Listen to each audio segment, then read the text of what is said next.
Hey guys, welcome back to Odds of War. It's another hobby sit and chat video. Same models as last time. We've got them all cleaned up now. They're clipped out. They're cleaned. I washed them and basically we're just gluing them all together. So the big deal with resin, let's talk first the hobby side. Big deal with resin, you have to use super glue. Regular Citadel plastic glue doesn't work. I'm just using some dollar store crazy glue because it works just fine. A lot of people swear by some other products like Zap-A-Gap and stuff like that. Gorilla Glue, just any real super glue is going to work. The plastic glue doesn't work with resin because, well, it's for plastic and this is resin. We're doing that. I'm just starting off with the chameleon skinks first because they're super easy and why not have a little sense of accomplishment right off the bat, just having them done. Then I'm going to be moving into Snickrot and Lord Croak. They're a little bit more complicated. And what I'm going to be doing with them is going into a sub-assembly. So instead of gluing the entire model together, what I'll be doing is only gluing certain parts of the model together and leaving other parts unglued. You might ask, why? If you've ever done sub-assembly before, it's better for painting, basically. There's two big reasons why you want to paint in sub-assembly, so you're not going to glue everything together immediately. The first being that for the actual painting side of things, it's going to allow you to actually reach more parts of the model more comfortably and thus get a better paint job on them, which I actually, with Lord Croak here, I'm going to the Las Vegas Open in January this coming year, and for that they have a painting competition where you submit a model, and actually I'm going to have Lord Croak as that model because I'm not planning on bringing any Seraphon to Las Vegas. I'm going to be playing in the Warhammer 40k friendlies, so I'll need my 40k army, but I won't be needing my Sigmar army.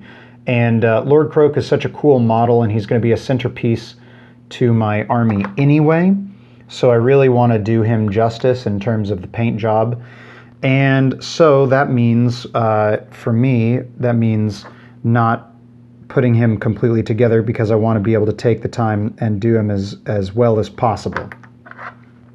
So what I'll be doing with him is I'm just going to be gluing his palanquin together, and I'll be gluing his, I've already got his little mask on. I will be doing the palanquin, and I won't be doing him on the palanquin at any point until everything's fully painted, because I want to be able to do justice to the palanquin and to himself fully before I glue anything together. For example, there's tons of detail that will be behind him. Oh, well, there we go. So this is the fun of super glue and resin right here.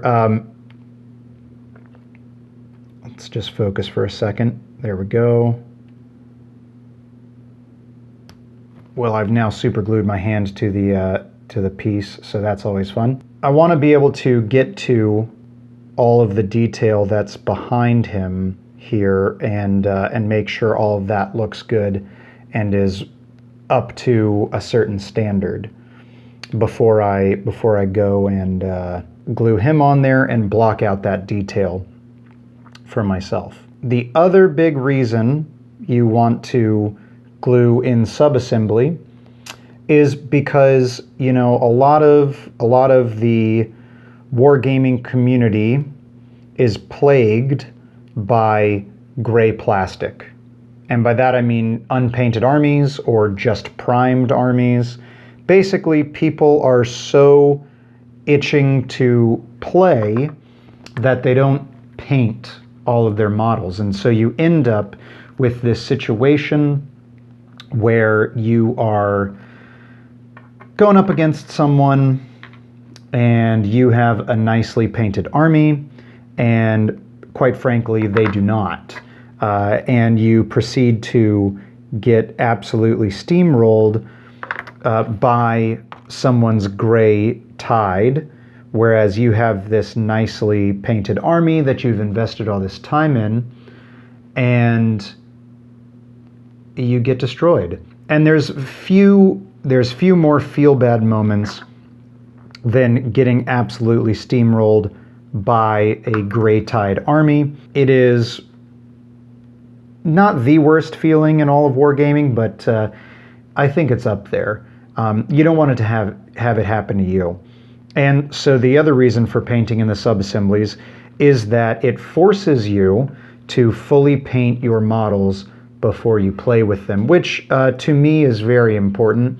I have a big enough collection now where I just try to not play with an army or play with a unit until it's completely painted and based, both as a point of respect to my opponent and as a point of respect to myself for all the work that I've put into those models prior to playing it. It would be a bit of a shame to have shelves upon shelves of nicely painted miniatures and a nicely painted army that you leave on the shelf in lieu of playing with miniatures that are unpainted.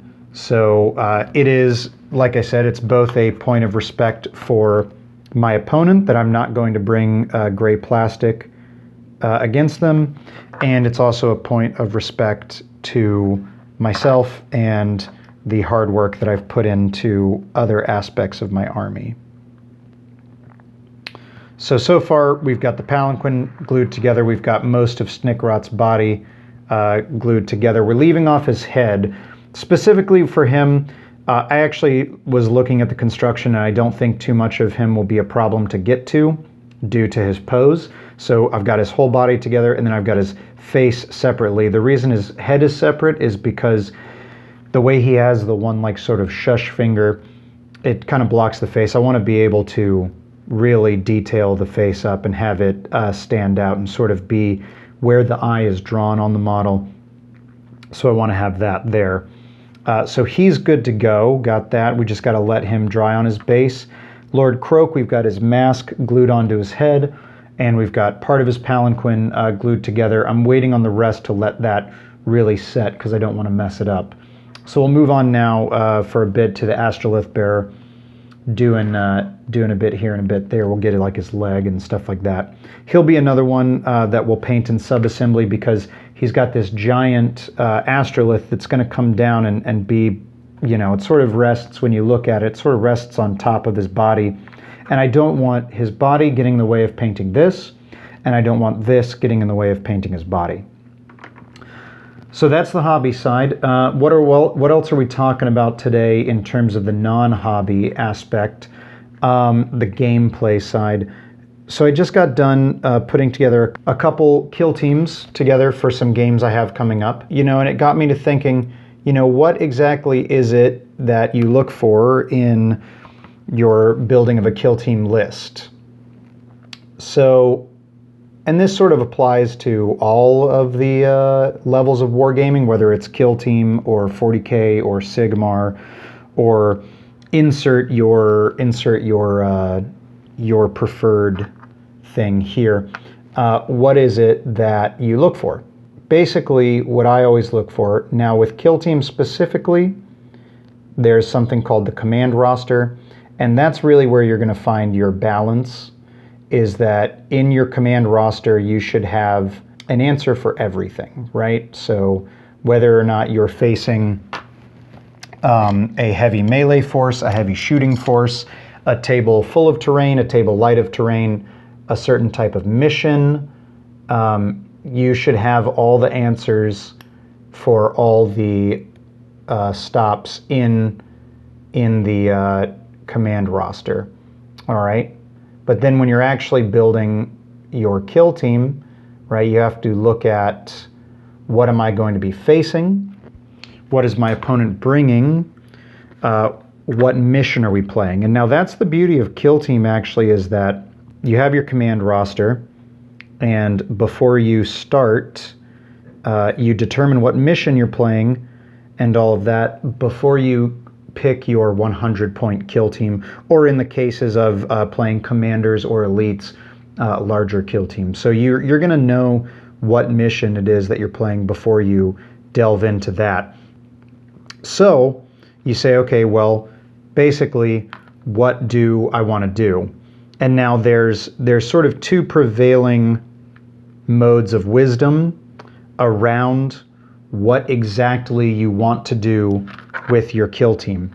And I like to think of them as two sort of things. The first is a balanced approach where you have a little bit of everything, and then you have what I call the skew approach. And now the balanced approach, generally speaking, is going to be the way you want to go. It's going to have more answers for more sorts of issues. It's going to have more flexibility to deal with different things, different game situations that arise.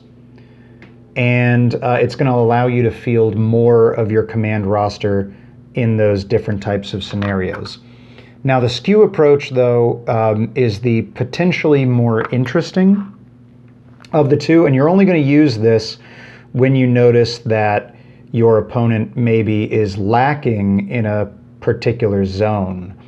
For example, if you get to the table, you meet your opponent, you say, hey, how you doing? You trade your command rosters, you look at their command roster, and you notice that their command roster is very devoid of options for dealing with melee threats. In that situation, you're going to want to go with a skew list of really overwhelming them with melee, because that's going to give you a distinct advantage when it comes to the game set. If they're unable to deal with melee, just having one or two melee threats is going to be great, but having multiple threats and having a large saturation where they are not going to, they're going to be struggling with one threat, having 3 or 4 threats is going to be almost impossible for them to deal with and give you a large distinct advantage in the game. That's where your skew is going to be really beneficial. And it doesn't just have to be something like skew hard into melee or hard into shooting. It can be things a little more intangible, like board control. For example, if you are playing a game of Kill Team and you're playing against a Adeptus Astartes Kill Team, they're going to probably only have 5 to 6 models on the, even though their command roster is full, they're probably only going to have 5 or 6 models once you make the actual kill team. So when you see that, it might be dependent, again, on the mission. Perhaps the mission values holding board positions progressively over the course of the game.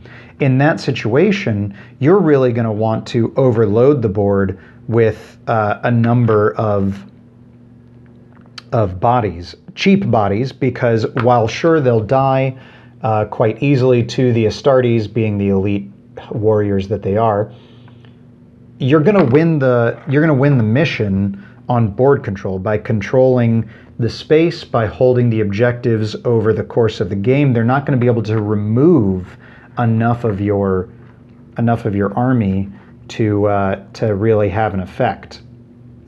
Now let's say your opponent is very strong in the melee phase, but is really, you look at it and you're like, they're susceptible to shooting. You're going to want to have a few melee threats, and those are really just going to be what you might consider a wall or a countercharge threat, where you stop them from hitting your main shooting contingent with their melee threats. You let them hit your screen and then catch their charge, countercharge with your melee threats, and then shoot them off the board in subsequent turns. So there you go. That's sort of my thoughts. Just, light thoughts on building kill teams, building for the mission, and what you want to look for. And like we said, there we go. We've got most of our assemblies done here. We've got our astrolith bearer done, except for his arm with the actual astrolith. We'll glue him onto the base in just a second. We've got our Lord Croak here, his body, his palanquin. Now his palanquin does have this extra bit here that glues on top of here, but I'm debating on whether or not I actually want to go ahead and glue that, because already it's pretty top heavy, and we'll see. And it's also got these little bottom pieces, but what I want to do is hook it onto something on the bottom for now before I go to glue those on, because they're going to get in the way of that. So I'm leaving those separate, leaving that separate, Croak separate. We've got our chameleon skinks on their bases. We've got Boss Snickrot on his base, and that's basically it. So now we're ready for sort of mounting these guys onto either some corks, or I have a little like a fast switch mechanism for painting, like a hobby handle. So we'll be ready to mount those on there and get to priming and painting. Thank you again for joining us for this hobby sit and chat. And again, if you liked it, hit that like button, subscribe, all that good stuff. All right, we'll see you on the next one. Bye.